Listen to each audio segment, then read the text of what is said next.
자, 옷가막 역학교실을 오픈하게 되었습니다. 와,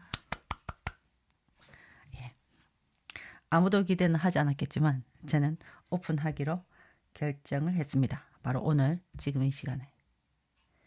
자, 그리고 오늘의 일진을 한번 뽑아서 올려봤고요. 오늘 일진을 살짝 보니까 지금 이민년의 을사월입니다. 그죠? 이런 경우에 인사신 삼형살 조심해야 되니까, 그죠? 지금 현충일을 기점으로 변하는 겁니다. 그러니까 월지는 아직 계속 이어지고, 자, 신금이 들어온 날 조금 조심을 해야 돼요. 인사신 삼형살이 걸리기 때문에. 형살이라는 것은 벌을 받는다는 거잖아요. 자, 그러면 저 기초부터 심화까지 저도 배워가는 과정입니다. 기초부터 심화까지 진행형 저도 많이 배워야 한다. 그러나 한번 해보자.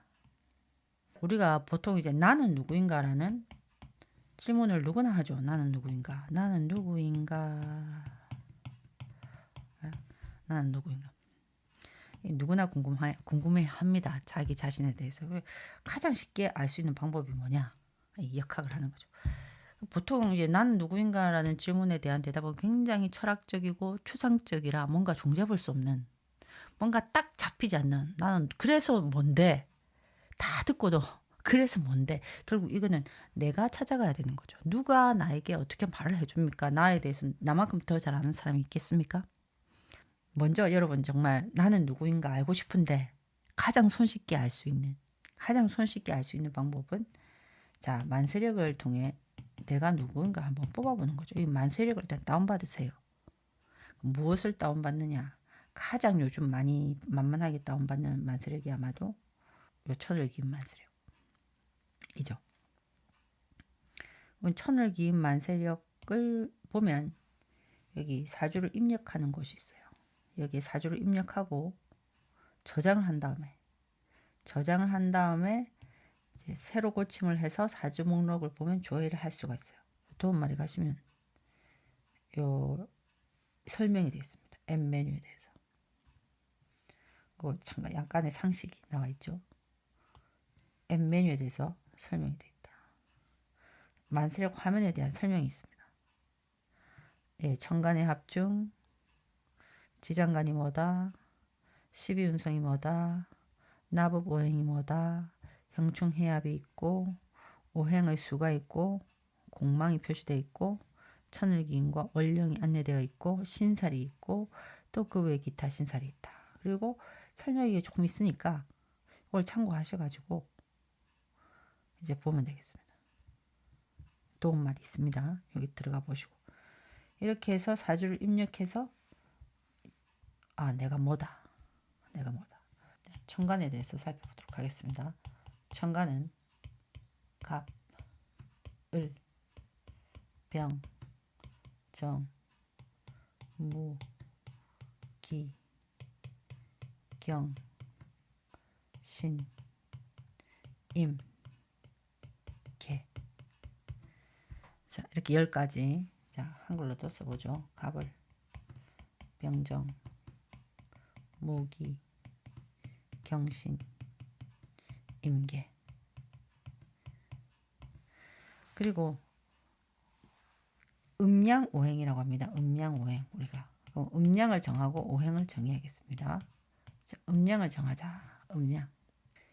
갑, 양, 양, 양, 양, 양, 순서대로 가면 되겠습니다. 글자를 봐도 양간의 글자는 글자가 좀 꽉 차 있습니다. 네모에. 음간의 글자는 글자가 조금 날씬합니다. 좀. 오행을 살펴보면, 자, 갑을은 목, 나무의 기운입니다. 나무의 기운. 병정은 화, 불의 기운입니다.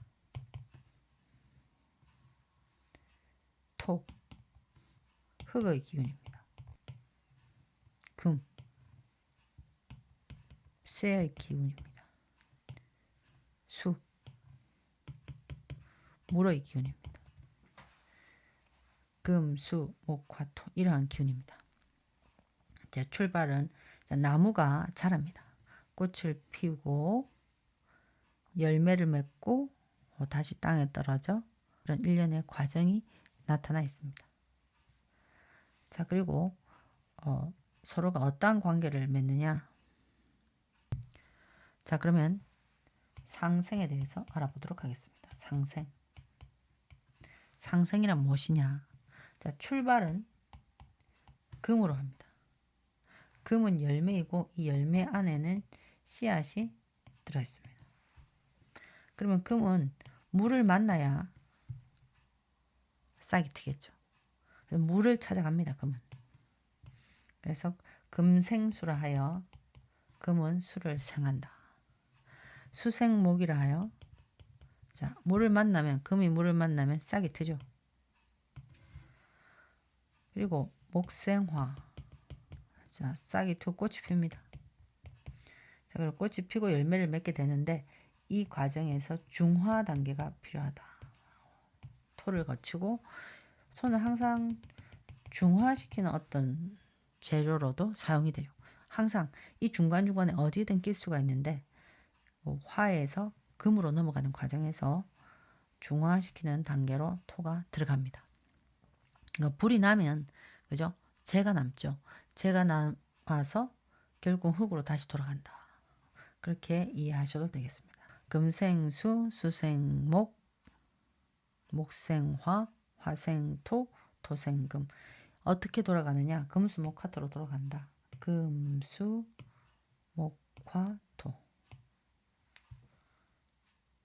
금수목화토. 이게 금수목화토가 입에 붙어 있어야 되겠죠? 금수목화토. 금수목화토. 자, 그러면 극을 하는 관계를 알아보도록 하겠습니다. 극.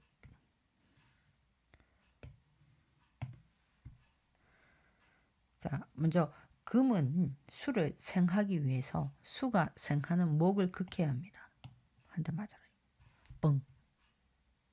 목을 극해야 합니다. 왜냐면 수가 목을 생하느라 힘을 쓰면 안 되잖아요. 내가 키워놨는데. 그래서 목을 극합니다. 항상 앞에를 극합니다. 자, 수는 수극화. 느낌이 이건 쉽게 오죠. 금이 목을 도끼라고 생각하면 되는데 도끼가 나무로 콱 베잖아요. 한 대 내리쳐가지고 나무꾼이 그죠? 나무꾼이 나무를 벨 때 도끼로 베잖아요. 그죠? 그래서 금극목. 금극목. 그다음에 수극화. 목은 목극토. 왜냐 그죠? 흙이 있는데 나무가 뿌리를 내리면서 들어가죠. 완전 파고 들어가죠. 토 입장이 괴롭죠. 나무 뿌리가 나는 편안히 있고 싶은데 나무 뿌리가 나를 가만두지 않네. 그래서 목에 의해 극을 당합니다. 토는 그러면 누구를 극하냐? 수를 극합니다. 자, 극하는 건 제가 펀치를 날린다는 의미로 동그라미로 표시를 하겠습니다.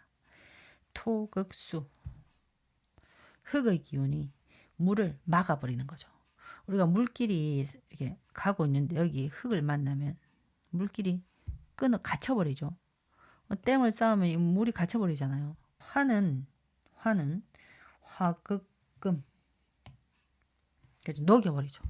금이 아무리 세다 하더라도 화가 불이 녹여버리죠. 우리가 무서운 게 이제 도끼를 아무리 휘둘러도 화는 그냥 녹여버리니까 별로 겁을 안 내요. 금, 수, 목, 화, 토 이렇게 생하는 관계 화살표로 생하는 관계를 표시했고요. 그 다음 극하는 관계는 이렇게 펀치로 날려보겠습니다.